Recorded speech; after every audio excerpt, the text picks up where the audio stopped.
Honourable माननीय minister. सभापति जी, राष्ट्रीय डोप रोधी विधेयक के आज की इस चर्चा में माननीय 18 सांसदों ने भाग लिया है। श्री मनोज तिवारी जी, राहुल शिवाले जी, सौगौता राय जी, चंद्रेश्वर प्रसाद जी, भर्तृहरि महताब जी, श्याम सिंह यादव जी, रविंद्र नाथ जी, बीबी पाटिल जी, सुप्रिया सूले जी, राज्यवर्धन राठौर जी, प्रसून बनर्जी जी, लव श्री कृष्णा जी, राम मोहन नायडू जी, नवनीत राणा जी, अपराजिता सरंगी जी, अनुभव मोहंती जी, दानिश अली जी और रवि किशन जी। मैं सभी माननीय सांसदों का आभार प्रकट करता हूं क्योंकि सभी ने ही इस बिल का समर्थन किया है। मैं इसके लिए आप सबका बहुत बहुत धन्यवाद। सर, ना केवल समर्थन किया बल्कि बहुत महत्वपूर्ण सुझाव भी दिए हैं। इसके लिए भी खेल और खिलाड़ियों के कल्याण के लिए ये जो महत्वपूर्ण बिल लाया गया है, इसके लिए आपने महत्वपूर्ण सुझाव दिए, उसके लिए मैं आपका बहुत बहुत आभार एक बार फिर प्रकट करता हूं। कुछ बातें जो आपको लगती थी कि बिल में सीधी नज़र नहीं आती हैं, उनको रूल्स का हिस्सा बनाने के लिए उस समय पूरा ध्यान रखा जाएगा। इस बात के लिए भी आपको आश्वस्त करता हूं, जो जो संभव होगा उसको करने का प्रयास किया जाएगा। माननीय सभापति जी, मैंने शुरुआती समय में कहा था कि भारत खेलों की दृष्टि से लगातार आगे बढ़ रहा है। टोक्यो ओलंपिक्स में 7 मेडल जीतना आज तक के सबसे ज़्यादा मेडल थे। डेफ ओलंपिक्स में 16 मेडल जीतना अपने आप में सबसे बड़े थे। टोक्यो पैरालंपिक्स में 19 मेडल जीतना सबसे बड़ी आज तक के पदक तालिका हमारी थी। और इसी तरह से ही हमारा जो थॉमस कप में भी 73 वर्षों में पहली बार गोल्ड मेडल जीता, ये भी बैडमिंटन टीम ने जीता। लगातार खेलों में हम आगे बढ़ रहे हैं। सौगौता राय जी वरिष्ठ सांसद हैं, उन्होंने कहा कि नीरज चोपड़ा बहुत अच्छा वर्ल्ड चैंपियनशिप्स में नहीं कर पाए। मैं इतना ही कहूँगा, 121 वर्ष में अगर एथलेटिक्स में किसी ने गोल्ड मेडल जीतने का कीर्तिमान स्थापित किया है तो नीरज चोपड़ा ने भारत के लिए करने का काम किया है। जहाँ तक वर्ल्ड चैंपियनशिप्स की बात है सर, हाल ही में जो वर्ल्ड चैंपियनशिप हुई वहाँ भी नीरज चोपड़ा ने शानदार प्रदर्शन किया और सिल्वर मेडल जीतने वाले पहले मेल एथलीट भारत के नीरज चोपड़ा बने। इससे पहले 2003 में अंजू बॉबी जॉर्ज ने ब्रॉन्ज मेडल जीतने का दर्जा प्राप्त किया था और 2003 और 2022 में लगभग 19 वर्ष का अंतर है, लेकिन नीरज चोपड़ा ने किया। मैं पूरे सदन की ओर से नीरज चोपड़ा जी को इस अचीवमेंट पर बहुत बहुत बधाई और भी देता हूं। यही नहीं, हमारे कुल मिलाकर 6 इंडिविजुअल्स फाइनल्स में पहुंचे थे वर्ल्ड चैंपियनशिप्स में, और जिसमें से 3 टॉप 8 में आए और 1 मेडल जीत कर आए जो नीरज चोपड़ा हैं। यही नहीं, पारुल चौधरी जो है, उन्होंने आज तक का अपना पर्सनल बेस्ट यहाँ पर स्टीपल चेस में 3000 मीटर में 9 मिनट 38 सेकंड का इसमें दर्ज किया है रिकॉर्ड। माननीय सभापति जी, आखिरकार इस बिल की आवश्यकता क्यों पड़ी? हमारे खिलाड़ियों के लिए अगर डोप टेस्टिंग करनी हो तो उसके लिए भी सुविधा हमारे देश के अंदर हो। 2008 में ये सुविधा देश में बनाई गई थी नेशनल डोप टेस्टिंग लेबोरेटरी के रूप में, और रूल्स एंड रेगुलेशन भी 2009 में इसके गठित किए गए। वर्षों तक इसका कामकाज चला, लेकिन वैधानिक दर्जा इसको प्राप्त नहीं था। स्टैट्यूटरी दर्जा प्राप्त करने के लिए हमने इसके लिए प्रयास इसमें किया है, क्योंकि भारत को अगर अंतर्राष्ट्रीय टूर्नामेंट करने होंगे तो अपनी क्षमता को भी टेस्टिंग की बढ़ाना होगा। आपको याद होगा कि 2017 में अंडर 17 फुटबॉल का हमने वर्ल्ड कप यहाँ पर करवाया था, बहुत सफल उसका आयोजन हुआ। और इसी साल अक्टूबर में विमेन का भी under 17 football world cup Bharat आयोजन करने जा रहा है। और सबसे बड़ी बात, कल चेन्नई में भारत पहली बार चेस ओलंपियाड करवाने जा रहा है। कल उसका उद्घाटन भी होने जाएगा। ये 44वां चेस ओलंपियाड है, तो भारत एक के बाद दूसरा बड़ा आयोजन कर रहा है। लेकिन इसके साथ साथ हमें अपनी क्षमता को भी बढ़ाना है, कानूनी दर्जा भी इसको प्राप्त करना है। और जो NDTL के सस्पेंशन की बात यहाँ पर की गई, आपने बिल्कुल ठीक कहा, इसकी सस्पेंशन हुई थी, उसके कई कारण थे, लेकिन हर संभव प्रयास किए गए और इसकी सस्पेंशन को भी रिवोक करने का काम पिछले वर्ष कर दिया गया है। अब एनडीटीएल वापस काम कर रही है और जब तक ये सस्पेंड थी तब तक हमें यहाँ से एथलीट के सैंपल्स को भी बेल्जियम यानी कि दूसरे देश भेजना पड़ता था। भेजने का खर्चा भी, टेस्टिंग का खर्चा भी 3 गुना से ज़्यादा आता था। अब हमारी अपनी क्षमता भी इतनी है कि हम अपने एथलीट्स का भी कर सकते हैं और जो अंतर्राष्ट्रीय एथलीट्स का भी आपने टेस्टिंग करने की बात कही, उस पर कहीं पर कोई प्रतिबंध नहीं है। भारत वो भी कर सकता है, ये भी अधिकार यहाँ पर होंगे।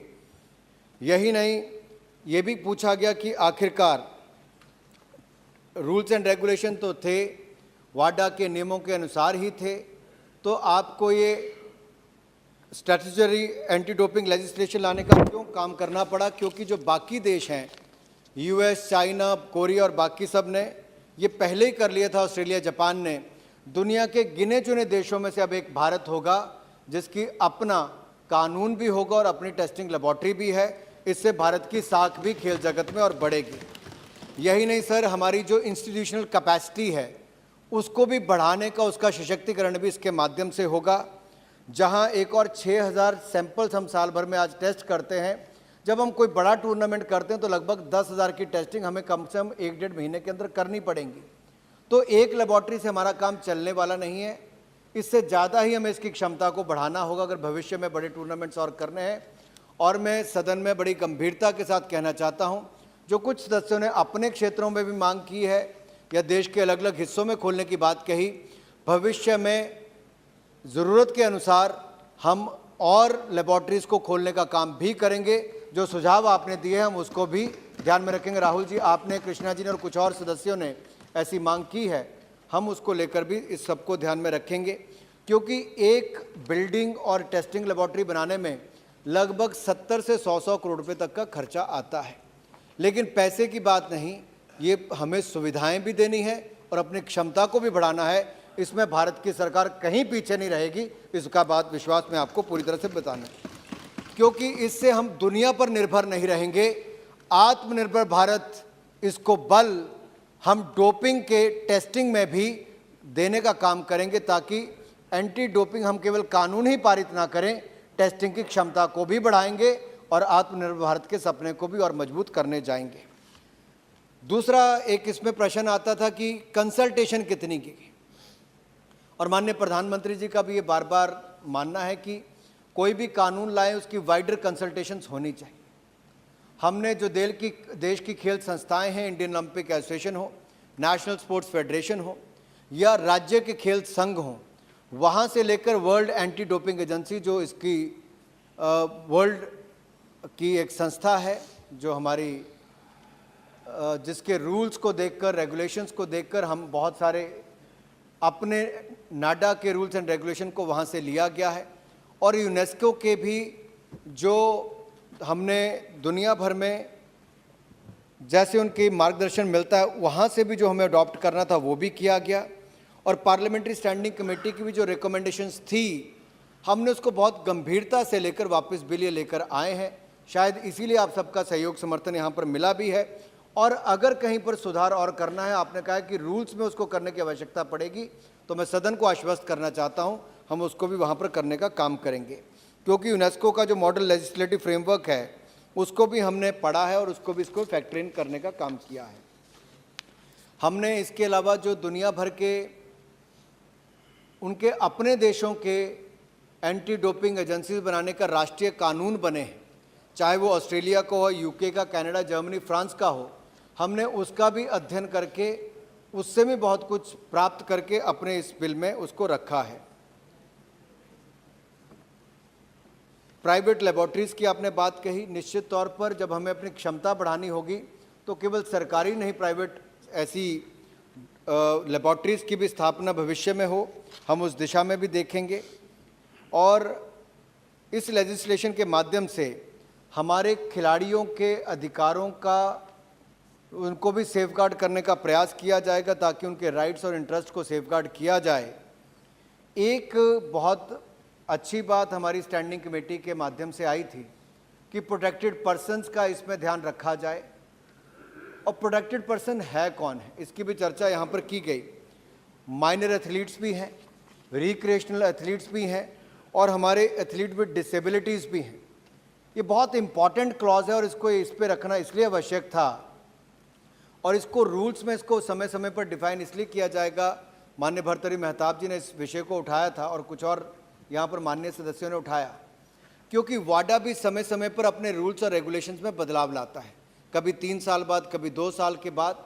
तो बार बार सदन को और सदन का कीमती समय ना लेना पड़े, तो हम सुनिश्चित करेंगे रूल्स एंड रेगुलेशंस में उसको बदलाव करके जो अंतर्राष्ट्रीय स्तर पर बदलाव किए जाएं और जो समय की मांग हो उसके अनुसार हम करने का काम भी रूल्स के अंतर्गत करेंगे।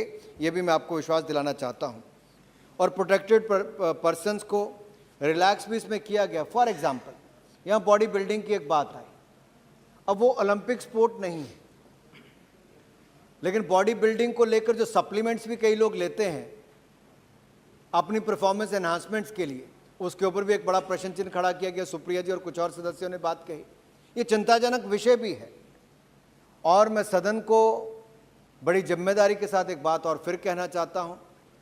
ये जो परफॉर्मेंस एनहांसमेंट के लिए सप्लीमेंट्स चाहे जिम के बाहर हो या बाकी ऑनलाइन या ऑफ द शेल्फ अवेलेबल हो, इसके बारे में जागरूकता की कमी या टेस्टिंग ना होना, तो इसके बारे में भी हम जो कदम उठाने वाले हैं उसकी मैं डिटेल में आपको आगे जानकारी दूंगा।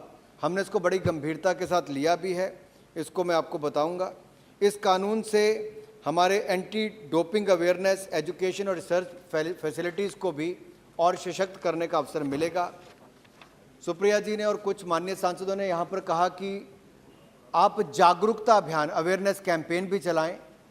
पिछले 1 वर्ष के अंदर मैं ज़रूर बताना चाहता हूँ क्या क्या किया। जब से हमने NDTL की जो सस्पेंशन को रिवोक भी किया, लेकिन साथ ही साथ हमने जागरूकता अभियान भी चलाया है। नेशनल एंटी डोपिंग एजेंसी के द्वारा लगभग 100 एंटी डोपिंग एजुकेशन और अवेयरनेस वर्कशॉप्स हाइब्रिड फॉर्म में देश भर में 1 साल के अंदर की गई, जो आज तक की शायद सबसे ज़्यादा है। और मैं विश्वास दिलाता हूँ एथलीट्स और एथलीट्स के सपोर्ट पर्सनल जो हैं, इनको अवेयरनेस का कैंपेन भी चलेगा। शिक्षा मंत्रालय के साथ हम प्रयास करेंगे कि राज्यों में भी और देश में भी उनके साथ अपनी बात को साझा करके बच्चों से, विद्यार्थियों से लेकर खिलाड़ियों तक जागरूकता हम टेक्नोलॉजी का उपयोग करके भी और खेल के टूर्नामेंट्स के समय भी उनको जागरूक करने का काम करेंगे, ताकि खिलाड़ी ऐसे किसी भी चीज़ का सेवन ना करें जिससे उसके ऊपर कोई प्रश्न चिन्ह खड़ा हो।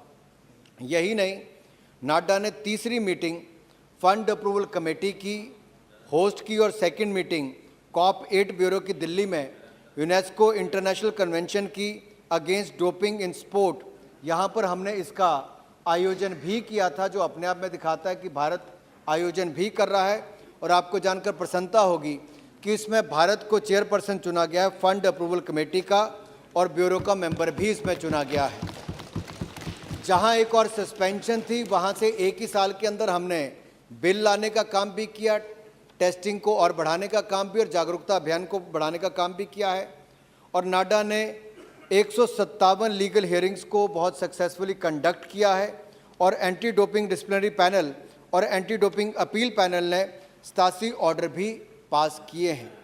यही नहीं, FSSAI के हमने साथ उनसे अपने विचार भी साझे किए थे, जो यहाँ माननीय सदस्यों ने उठाए हैं, कि ये जो प्रोडक्ट डाइटरी सप्लीमेंट्स अवेलेबल होती हैं उसकी टेस्टिंग हो, हमने उनके साथ भी उठाया है और उन्होंने भी डायरेक्शन देने की बात कही है। लेकिन टेस्टिंग की सुविधाएं भी हों, ये भी होना बहुत आवश्यक है। इसीलिए हमने जो नेशनल फॉरेंसिक साइंस यूनिवर्सिटी है उसको लेकर भी MOU साइन किया है, ताकि वो एक टेस्टिंग लैब न्यूट्रिशनल सप्लीमेंट्स के लिए अपने यहाँ पर बना सकें। और जब ये नेशनल फॉरेंसिक साइंस यूनिवर्सिटी जो है, ये जब अपनी टेस्टिंग लैब बनाएगी तो एक और ताकत भी हमारी बढ़ेगी, ताकि ऐसे सप्लीमेंट्स के खिलाफ हमारी वहाँ पर जांच भी हो और लोगों को जानकारी भी इसकी ज़्यादा से ज़्यादा मिल सके।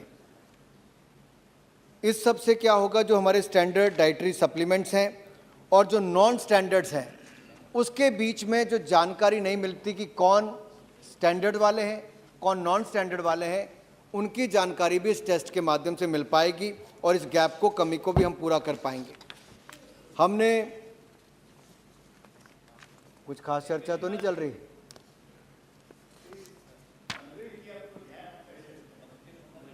नाडा ने नाडा ने एंटी डोपिंग एजुकेशन और अवेयरनेस टूल किट को भी तैयार किया है, जो एंगेज करने के लिए है कि स्टेक होल्डर्स के साथ इवेंट्स और उनकी वर्कशॉप की जाए। और मैं सदन को ये बताना चाहता हूं कि जो आपने आज जिसकी कल्पना की कि खेलो इंडिया यूथ गेम्स हो या यूनिवर्सिटी गेम्स हो, यहाँ पर भी डोपिंग के बारे में अवेयरनेस की जाए। इस साल जो हमने चौथा खेलो इंडिया यूथ गेम्स किया था और दूसरा खेलो इंडिया यूनिवर्सिटी गेम्स किया, हमने यहाँ पर टेक्नोलॉजी के माध्यम से भी और फिजिकली भी वहाँ पर खिलाड़ियों के लिए अवेयरनेस कैंपेन किया है और इसका सभी खेल और खिलाड़ियों ने बहुत स्वागत किया। हम भविष्य में भी इसको करेंगे, इस बात का आश्वासन भी आपको दिलाना चाहता हूँ। नाडा ने इनिशिएट किया है कि हम ऑटोमेशन और डिजिटाइजेशन को करेंगे ताकि हमारी मैनुअल सिस्टम्स पर डिपेंडेंसी कम हो और हम अपने सिस्टम को भी ज़्यादा जवाबदेह बना सकें, ऑपरेशंस को भी और पारदर्शी कर सकें और उसमें एफिशिएंसी को भी और बढ़ा सकें। इसलिए पेपरलेस डोप कंट्रोल प्रोसेस हो, इस दिशा में भी हम माननीय सभापति जी आगे बढ़ रहे हैं।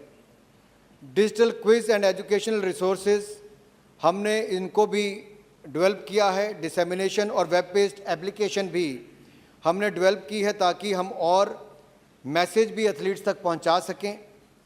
NDTL has synthesized 8 reference materials which are used as standards and rarely available at the global level।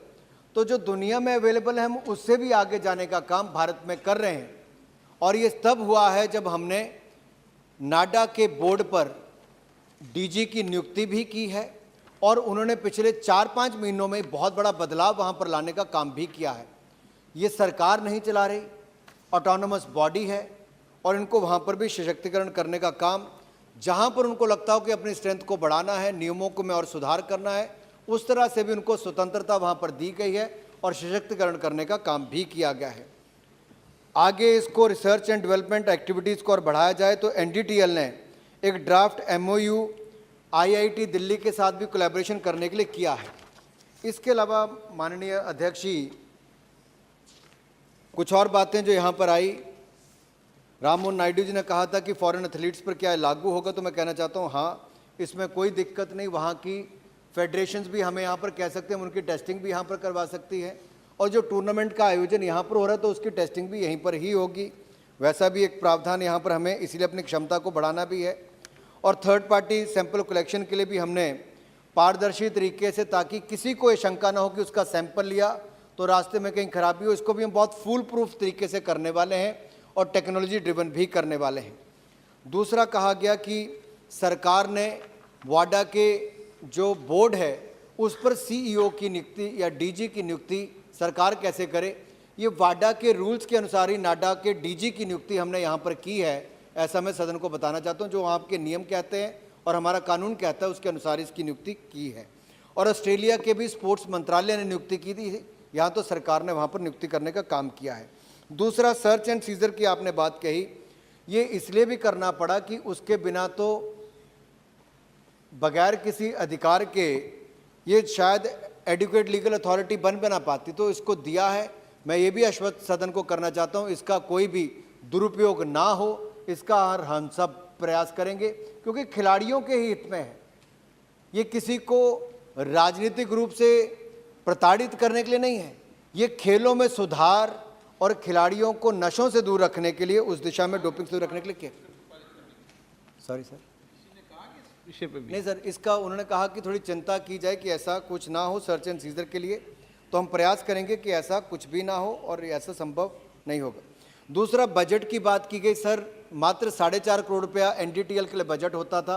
मुझे कहते हुए प्रसन्नता है 21.5 करोड़ रुपया, लगभग 5 गुना ज़्यादा इसको करने का काम किया है।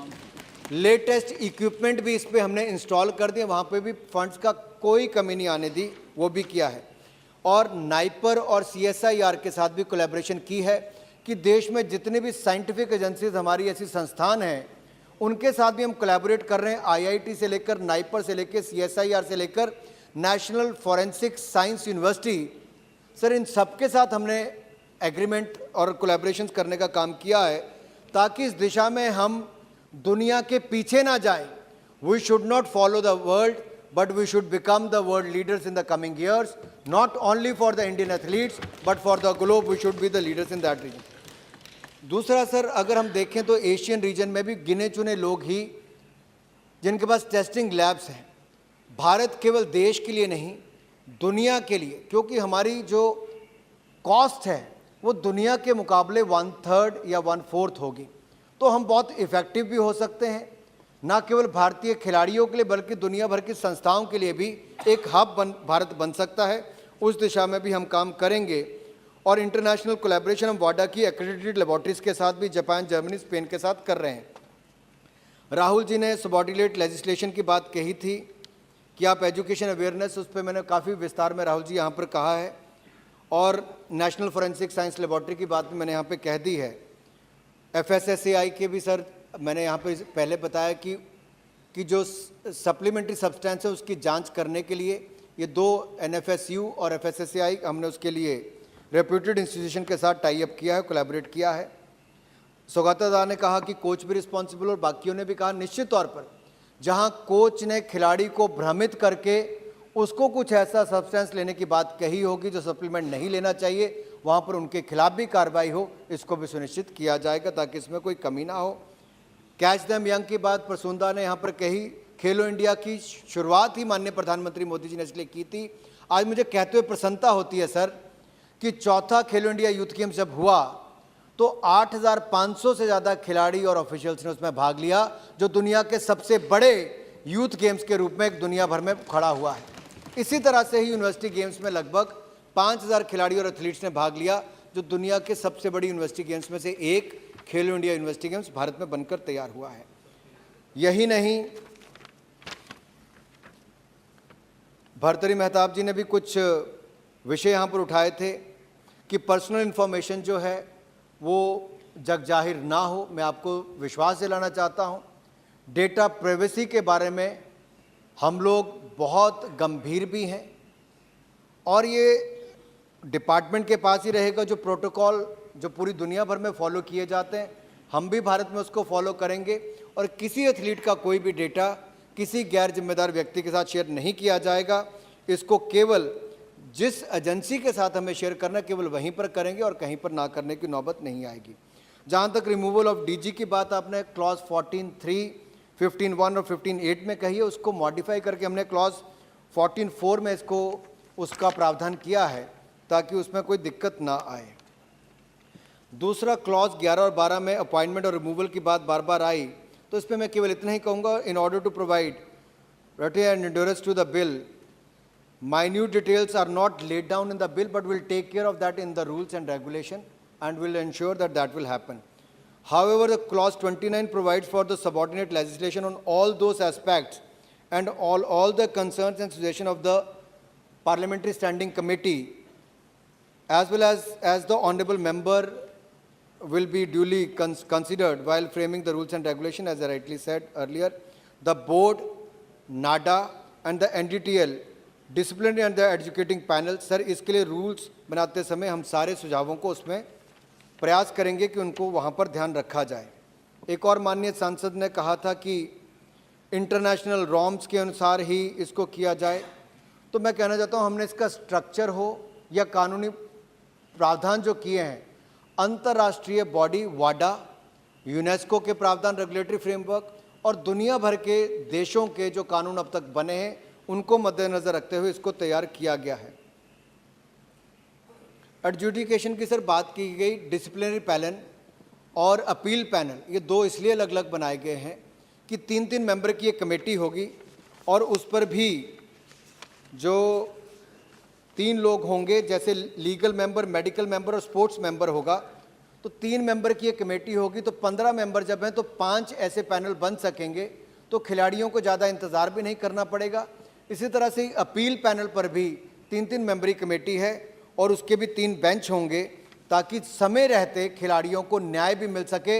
इसलिए मैंने कहा ये बिल खिलाड़ियों के कल्याण के लिए है, खिलाड़ियों के हितों के लिए है और खिलाड़ियों के हितों के संरक्षण करने के लिए ही हमने इसको किया है। और सर थोड़ा सा और लास्ट वर्ड सर, 5 मिनट और दे दीजिए। लास्ट जो खेलते हैं ना पारी, खिलाड़ियों के लिए है, फिर अंतिम पारी। सर इंडिपेंडेंस की बात कही गई तो स्टैट्यूटरी बॉडी इसको बनाया गया है। सर इसको बजट का प्रावधान भी किया और इसको खुद हमें केवल बजट का ही प्रावधान करना अपनी ओर से, खर्चा करने का काम भी वाडा का ही है, सॉरी नाडा का ही, नाडा बोर्ड का और नाडा का और एनडीटीएल का ही है। सर क्लियर टर्म्स जो हैं इसके टेन्योर के लिए 3 साल दिया गया है और अगर इसको बढ़ाना तो उसका प्रावधान भी किया गया डीजी नाडा के लिए और बाकी अधिकारियों के लिए। सर बिल में ये भी प्रावधान किया गया है कि अगर इसकी ऑर्गेनाइजेशन की स्ट्रेंथ को एक्सपैंड या एनहांस करना तो अधिकार भी उनको ही दिए गए हैं और सर्च और सीजर के अधिकार भी इसमें दिए गए हैं ताकि वो काम खुलकर पूरी क्षमता के साथ कर सकें। सर टेस्टिंग सप्लीमेंट्स के लिए जो मैंने पहले कहा वाडा कोड और यूनेस्को कन्वेंशन के अनुसार जो भी स्टैंडर्ड सेट करने हो हमने उसका भी प्रावधान यहाँ पर किया है। यही नहीं सर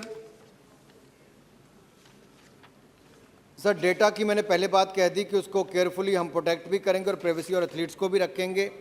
खेलो इंडिया यूथ गेम्स का जेम्स का वो भी सारा आ ही गया है क्योंकि बार बार कुछ रिपीट्स हुए थे। सर एक विषय यहाँ पर आया है कि जो वेरियस पैनल्स और कमेटीज़ होंगे उनका how will they conduct their business, what are the standard operating procedures. Sir ये भी ले डाउन कर दिए जाएंगे ताकि खिलाड़ियों को अपील पर जाने से पहले वो सारा प्रावधान वहाँ पर होगा और इसको पूरा इसका ध्यान रखा जाएगा। यही नहीं सर इसको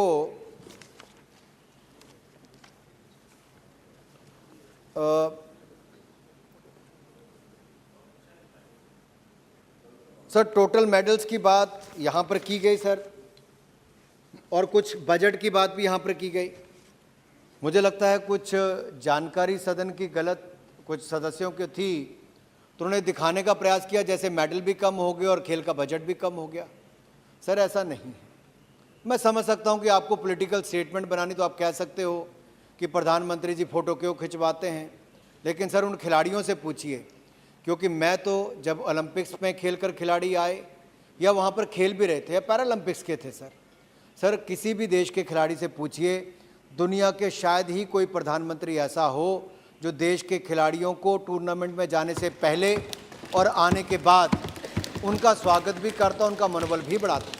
सर इसमें विरोध नहीं होना चाहिए। मैं तो चाहता हूं सभी माननीय सांसद भी अपने यहाँ के खिलाड़ियों को सम्मानित भी करें, खेलों का आयोजन भी करें और खेलों की सुविधाओं को बढ़ाने का प्रयास भी करें। मेरा सिर्फ इतना अनुरोध रहेगा सर, मैं इस पर कोई राजनीतिक क्योंकि किसी माननीय सांसद ने भी नहीं यहाँ पर की, 1-2 को छोड़कर उनको मैं रोक नहीं सकता, लेकिन सर 886 नहीं सर, ना मैं उन सांसद को छोड़ सकता हूँ ना वो राजनीति को छोड़ सकते हैं। सर 2013-14 में सर खेलों का बजट 874 करोड़ रुपया बजटरी एस्टीमेट था सर। 2022-23 में बढ़कर 2254 करोड़ रुपया हो गया है। और यही नहीं सर, अगर आप देखेंगे तो उस समय भी जो 2010 से लेकर 2015 तक सर 62 प्रोजेक्ट मंजूर किए गए, जबकि 2017 से 2022 तक 300 प्रोजेक्ट खेल इंफ्रास्ट्रक्चर के मंजूर किए गए, जो 5 गुना ज़्यादा है। यही नहीं सर, उस समय 2010 से 2015 तक 342 करोड़ रुपया इंफ्रास्ट्रक्चर पर, खेलों के इंफ्रास्ट्रक्चर पर खर्च किया गया। अब उसको बढ़ाकर 2753 करोड़ रुपया किया गया है। सर कहाँ 342 करोड़, कहाँ 2753 करोड़ रुपया। सर हम सबको खुशी मनानी चाहिए कि कम से कम खेलों का बजट बढ़ना शुरू हुआ है। हालांकि खेल राज्य का विषय है, राज्यों को करना है। केंद्र सरकार तो टारगेट ओलंपिक पोडियम स्कीम लाकर वहाँ पर भी 100 करोड़ रुपया एलीट एथलीट्स पर खर्च करती है, जो मेडल जीतने की क्षमता रखती है, या जो डेवलपमेंट एथलीट्स भी होंगे सर उनके रहने का, खाने पीने का, उनका ट्रेनिंग देश और दुनिया भर में भी पार्टिसिपेट करने का पूरा खर्चा मोदी सरकार ही वहन करती है और आगे भी करेगी। सर हम आगे भी करना। दूसरा सर मुझे लगता है कि कुछ बात यहाँ पर जो ग्रासरूट लेवल के एथलीट्स की गई, 3000 एथलीट्स को सर हम प्रावधान किया है और देते भी हैं आउट ऑफ पॉकेट अलाउंस। लगभग 1,20,000 रुपया साल का हम 3000 खिलाड़ियों को देते हैं। ये टारगेट ओलंपिक पोडियम स्कीम के खिलाड़ियों के अलावा है। और जो स्कीम्स हमने लॉन्च की हैं सर, उसको मैं एक 193 में चर्चा, उसमें बाकी सारा उपलब्धियों वाला अलग से बता दूंगा। लेकिन सर एक माननीय सदस्य बड़ी जागरूक हैं, तो 193 की जो चर्चा पिछले सत्र में बाकी थी उसको कंटिन्यूस आगे करेंगे। उसको कर लेंगे सर, लेकिन बस सर मैं दो इसी को लेके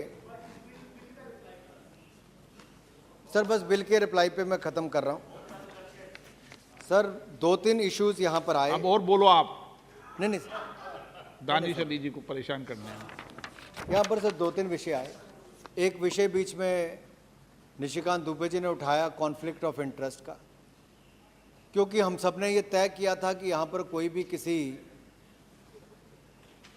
राजनीति नहीं करेगा और सभी मान्य सदस्यों ने नहीं भी की। केवल एक सांसद महोदय ने बीच में अपना गुस्सा कहीं पे चुनाव हारने का यहाँ पर निकालने का प्रयास किया। मैं उनकी पृष्ठभूमि या बाकी सबके पीछे नहीं जाना चाहूँगा सर, मैंने तो नाम भी किसी का नहीं लिया।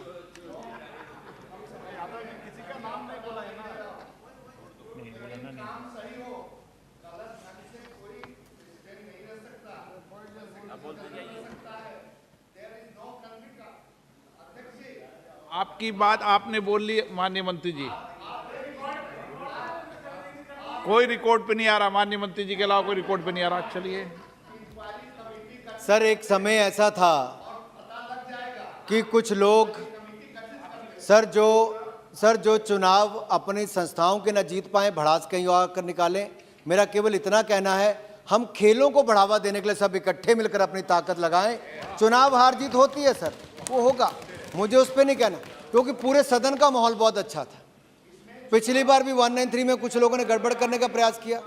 हमें देश में सर, क्योंकि सर मैं इतना कहना चाहता हूं, ये बिल खेलों और खिलाड़ियों के कल्याण के लिए है और ये लगातार सर हमारा ये प्रयास रहेगा कि जो सिल्वर मेडल जीतने के से लेकर बाकी गोल्ड मेडल जीतने का काम हुआ है सर, ये अच्छी दिशा में काम हो रहा है। सभी राज्यों की सरकारें भी अपनी ओर से प्रयास कर रही हैं। बहुत सारे माननीय सांसदों ने भी सांसद खेल प्रतिस्पर्धा करवाई, बहुत सारे विधायकों ने भी अपने यहाँ पर खेलों के टूर्नामेंट कराए। हम सब इकट्ठे मिलकर खेलों को आगे बढ़ाएं और नाडा के माध्यम से एंटी डोपिंग गतिविधियों पर भी हम आगे इसको बढ़ाने का काम करें, ताकि डोपिंग मुक्त भारत और खेल हो। इस दिशा में हम कदम उठाएंगे। आप सब ने अपना सहयोग दिया, आप सबका बहुत बहुत धन्यवाद।